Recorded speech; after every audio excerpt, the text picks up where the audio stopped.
চোখের এ আমানতের খেয়ানত আমি করি, তিনি যা অপছন্দ করেন তা যদি আমি গোপনেও আমার চোখের দ্বারায় সম্পাদন করি, আপনার চোখের দ্বারায় সম্পাদিত হয়ে যায়, তো এটা কেউ জানবে না, কিন্তু যার জিনিস সে কিন্তু জেনে ফেলবেন। আল্লাহ বলেন ওয়ায়ালামু খাইনাতাল আয়ুন, এই তুমি যে চোখের খেয়ানত করতেছ এটা কিন্তু আর চোখেও যদি কোনো খেয়ানত করো যেটা কেউ দেখে নাই, কালা চশমা পরে খেয়ানত করছো, কেউ দেখে নাই। আমি আমার পরিচিত এক মোবাইল দোকানে গেছি, তো আমার মোবাইলটা নিয়ে সে একটা গ্লাস লাগাইছে, গ্লাস লাগাই কয় হুজুর একটা জিনিস লাগাইয়া দিছি, প্রাইভেসি আছে এটার, এটা হলো আমনেরটা আপনি দেখবেন আর একজন দেখব না, মানে এমন গ্লাস লাগাই দিছে একটা যে আমি দেখব কিন্তু আমার ডান পাশে উনি আছে উনি দেখবে না, বাম পাশে উনি আছে উনি দেখব না, প্রাইভেসি। এই যে গ্লাস লাগাই দিল যে আর একজন দেখব না, এখন যদি পাশে অন্য লোক বসে থাকে আর বয়ে বয়ে কেউ নাটক দেখে, বর্ষিতে একটা কানে লাগাই নিয়ে থাকে, হে শুনবো আর কেউ শুনবো না। কি শুনতেছে, কোরআন তেলাওয়াত শুনতেছে নাকি বয়ান শুনতেছে নাকি আবুল সরকারের গাহান শুনতেছে কে জানে, কানের ভেতরেই না লাগাইন না আছে। কি দেখতেছে, এটা কি সুন্দর কিছু দেখতেছে, হ্যাঁ, নাকি গুনাহের চিত্র দেখতেছে? এটা প্রাইভেসি গ্লাস, এটা তো হে দেখতেছে আর একজন দেখে না। এখন সে যদি গর্বিত হয় যে কেউ দেখে না রে, গোপনে কামটা সেরা লাইছি, আল্লাহ বলে সাবধান, এই চোখের আমানতের খেয়ানত করবা না। ওয়ায়ালামু খাইনাতাল আয়ুন, তুমি যদি অতি সঙ্গোপনেও কোনো খেয়ানত করো, পৃথিবীর কেউ জানে না, কিন্তু একজন দেখেন, একজন জানেন, তিনি মালিক আল্লাহ। সুতরাং এই আমানতের খেয়ানত করা যাবে না। চোখের আমানত, কানের আমানত, মুখের আমানত। মুখ কার? মুখের শক্তি দিছে কে? এনে কি মোবিল ডালতে হইছে, তেল ডালতে হইছে, চার্জ দিতে হইছে? মোবাইলে তো চার্জ দেওয়া ছাড়া এটা কথা হইব না, চার্জ ফুরাইয়া গেলে এটা বন্ধ হয়ে যাব। এই যে 60 বছর ধরে বকবক বকবক করতাছি, কথা বলতাছি একে অপরের সাথে, কোনো দিন ব্যাটারি চার্জ দেওয়া লাগলো না, কোনো দিন তেল মোবিল লাগলো না, জিব্বা নড়াচড়া করলো, কোনো গিরিজ দেওয়া লাগলো না। যে এত নড়তেছে যে তুই একটু গিরিজ বসা, হ্যাঁ, এই কুদরতি লালা দিয়া আল্লাহ পাক জবান ভিজায়া দিল, আর মুখটা চলল, এত চলা চললো যে কোনোদিন ব্যথা করলো না, মুখ ব্যথা করে নাই। কথা কইতেছে কইতেছে, মুখ ব্যথা করছে? করে নাই। যদি আল্লাহ পাক এটা না চালাইতেন চলতো না। এটা আল্লাহর আমানাত, এই কারণেই এটা দিয়ে যা তা বলা যাবে না, যা তা উচ্চারণ করা যাবে না, এগুলো সব আমানত। হাত আমানত, পা আমানত, পায়ের দ্বারা এদিক সেদিক যেখানে মনে চায় সেখানে যাওয়া যাবে না, হাতের দ্বারায় যা মনে চায় তাই করা যাবে না। এই আমানতগুলো হেফাজত করার নাম হলো ইমানদারি। এইগুলা হলো ব্যক্তিগত আমানত, ব্যক্তিগত এগুলো। আর কিছু আমানত আছে, হ্যাঁ, পারিবারিক আমানত, ছেলে মেয়ে, এগুলো পারিবারিক আমানত।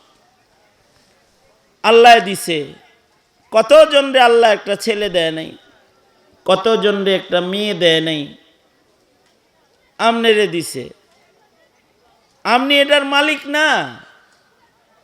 এই ছেলে মেয়ের মালিক আল্লাহ তাআলা। এই কারণে ময় মুরব্বীদের যদি জিগায় এটা কে, কয় এটা আল্লাহর মাল, নিজের ছেলে বলার সাহস পায় না, কারণ দিল তো আল্লাহ তাআলা, যারে দেয় না সে তো পায় না। পৃথিবীতে কত মানুষ আছে তাদের বৈবাহিক জীবনের 30 বছর গত হয়ে গেছে, একটা ছেলে মেয়ে সন্তান আল্লাহ তাকে দেয় নাই। সুতরাং এই যে সন্তান যাদের ঘরে হইছে এইগুলা কিন্তু আমানত। এই আমানত সম্পর্কেও ময়দানে মাহশরে মহান রব্বুল আলামিন জিজ্ঞাসাবাদ করবেন। বলবেন যে উমরে 4টা ছেলে দিছিলাম আর তোরে দিছিলাম 6টা ছেলেরে কি করছস? তোর পাশে তারে একটাও দেই নেই, সন্তানই দেই নেই, তোরে দিলাম, তুই কি শিখাইছিলি, তাকে দিয়ে কি করাইছিলি, এই আমানতের হেফাজত করছিলি তো? এই জিজ্ঞাসাবাদগুলো করা হবে। এ কারণে পিতামাতা যারা, তাদেরকে সন্তানের প্রতি যত্নশীল হইতে হয়, কারণ এই সন্তান সন্ততি এগুলো আল্লাহর আমানত। এগুলোর জন্য হাসরে জিজ্ঞাসাবাদ ধরপাকড় করা হবে। কেউ যদি নিজের সন্তানদের দ্বীন শিখায়, নিজের সন্তানকে ইসলাম শিক্ষা দেয়, নিজের সন্তানকে রব চিনায়, নবী চিনায়, ইসলাম চিনায়, তো আমানতের হেফাজত হয়।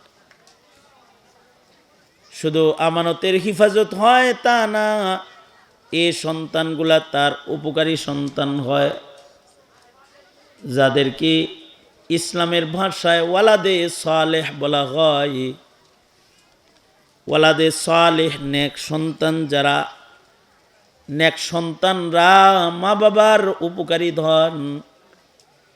নেক সন্তানরা জমিনের উপরে থাইকা নেকির কাজ করে, আর নেক সন্তানের কৃতকর্মের সওয়াবের হিস্সা মা বাবার কবরে আল্লাহ পাক দিতে থাকে।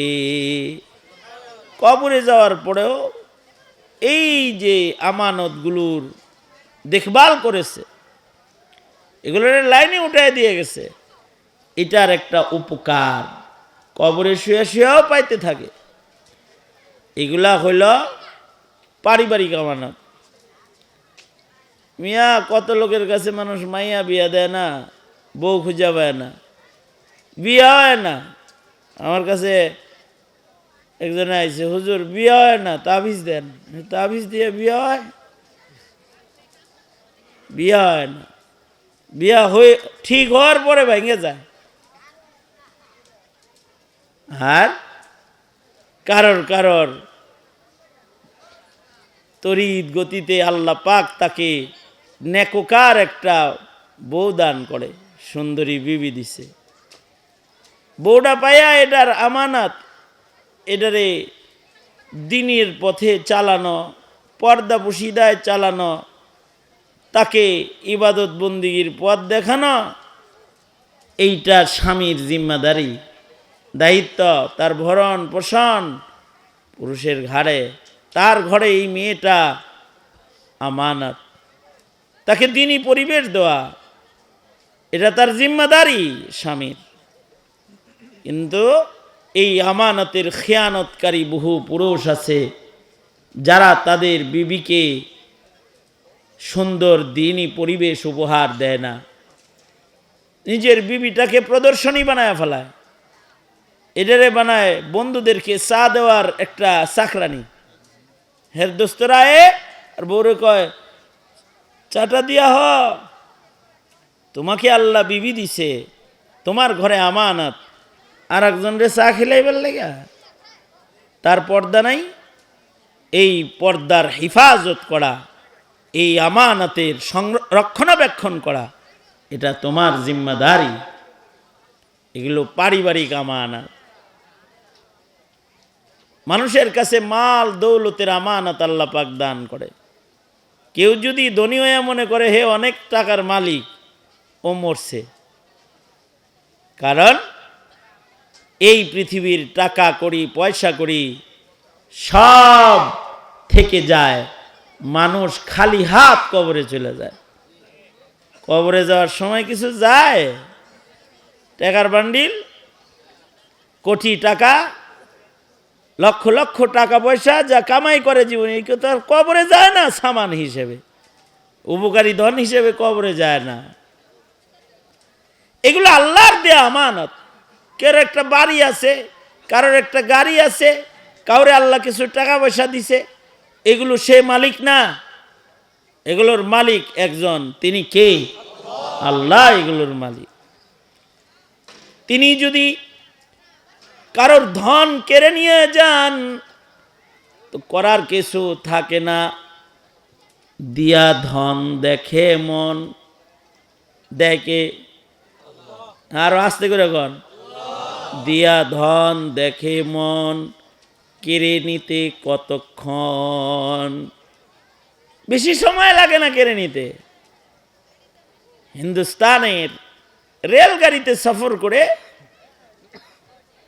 হযরত হাকিম মোহাম্মদ থানভী রহমতুল্লাহ আলাইহি যাচ্ছেন, বুজুর্গ আল্লাহর ওলি যাইতেছেন। হঠাৎ করে একজন কয়, হুজুর এই যে গাছে হেলান দিয়ে একটা লোক ভিক্ষা করতেছে না, কইতেছে দেন একটা রুটি খাওয়ার একটা টাকা দেন, বলতেছে না। এই লোকটা যে জায়গায় দাঁড়ায় ভিক্ষা করতেছে, এই জায়গা সহকারে পিছনে যে রেল স্টেশন একটা রেখে আসছি, সামনে যে আরো কয়েকটা রেল স্টেশন আছে, 3-4টা রেল স্টেশনের এই আশপাশের যত জায়গা আছে, এই সব জমিদারি ওর বাপের ছিল, বাপের পরে ও পাইছিল সব। এক সময় এই জমিগুলার মালিক সে ছিল, কিন্তু তার তাকাব্বুর, তার অহংকার, তার অহমিকা, তার গর্ব তাকে ফকির বানায়া দিছে। আল্লাহ পাক তাকে এমন অসুখ দিছে যে সব বাচ্চা চিকিৎসাপাতি করে কোনো রকম বাচ্চা রয়েছে। তার বিবি বাচ্চা তাকে রেখে চলে গেছে, সন্তান ছেলে মারা গেছে, নিঃস্বর কেউ নাই। নিজের জায়গা জমি যেগুলোর বড়াই করতো, যে এ যা দেখা যায় সব আমার, এরকম বলতো, আজকে তার নিজের জমিনে দাঁড়িয়ে থাকা একটা গাছের কাছেও সে এতটাই দুর্বল, এই গাছটার উপরে হেলান দিয়া দাঁড়ায়া ট্রেন স্টেশনে আরেকজনের কাছে একটা রুটির জন্য ভিক্ষা চাইতেছে। এটা তো আল্লাহর দান, ধন দৌলত আল্লাহর দান, বাড়ি গাড়ি আল্লাহর দান। 5তলা বাড়ি করে একেবারে গরমে তোমার পায়ে মাটি লাগে না, উপর দিয়ে হাঁটো, জমিনের উপর দিয়ে হাঁটো, হ্যাঁ, যে অনেক টাকার মালিক। কেড়ে নিতে মুহূর্তের ভেতরে রাজারে তিনি ফকির বানায়, ফকিরকে আবার তিনি রাজা বানায়। তুইজ্জু মান তাশাউ ওয়া তুযিল্লু মান তাশা বিয়াদিকাল খাইর ইন্নাকা আলা কুল্লি শাইইন কাদির। তিনি সব কিছুর উপরে কাদের মুতলক। আজকে তিনি ধন দান করেছেন, কালকে তিনি ফকির বানায়া দিতে পারেন। কতজন রে মুহূর্ত ব্যবধানে অল্প সময়ের ভেতরে মিসকিন বানায়া দিছে, আবার কাউকে ফকির মিসকিন থেকে আল্লাহ পাক হাজার হাজার কোটি টাকার মালিক তাকে বানায়া দিছে। এই বরকত, এই দান একজনার আল্লাহ। এ কারণে আল্লাহর এই আমানতকে হিফাজত করো। অনেকে সাদকা করে না, জাকাত দেয় না। জাকাত দিতে গেলে খালি কয়, আরে এত কষ্টের টাকা পয়সা 40 ভাগের 1 ভাগ বছরে বছরে মানুষের দিয়ে দিব। হয় মিয়া, কার টাকা নিয়ে বড়াই করস? এটার 40 ভাগের 1 ভাগ ফকিরে দিতে তোর কষ্ট লাগে? সব লয়ে গেলে কি করবি? সব যদি মুহূর্তের ভিতরে তোর কাছ থেকে নিয়ে যায়, তোর কি করার আছে? তোর মতো কত ধনী রে ফকির তিনি বানাইছে। এজন্য ধন দৌলত, টাকা করি, পয়সা করি, এগুলো সব আমানত। এই আমানতগুলো যেন অপব্যবহার না হয়। শুধু অপব্যবহার না, এ আমানত যেন অপচয়ও না হয়। যদি কেউ অপচয় করে, টাকার অভাব নাই দেখে এই জন্য অপচয় করে বিচ্ছে শেষ করছে, অপচয় করে এলোমেলো খরচ করে অপচয়কারীর খাতায় নাম লেখাইছে। তো ইন্নাল মুবাজ্জিরিনা কানু ইখওয়ানাশ শায়াতিন, যারা অপচয় করে ওরা হলো শয়তানের ভাই। সুতরাং এগুলো আমানত, এই আমানতগুলোকে যেমনে খোদায় ব্যবহার করতে বলেছে, ফকিরেরটা ফকিরে দিয়ে দেওয়ান লাগবো, ছেলেরটা ছেলেরে দিয়ে দেওয়ান লাগবো, মেয়েরটা মেয়েরে দিয়ে দিতে হইব। অনেকের আমানত একজনের কাছে আল্লাহ দেয়, তার মৃত্যুর মাধ্যমে এই আমানতগুলো আহালের কাছে যেন পৌঁছে যায়।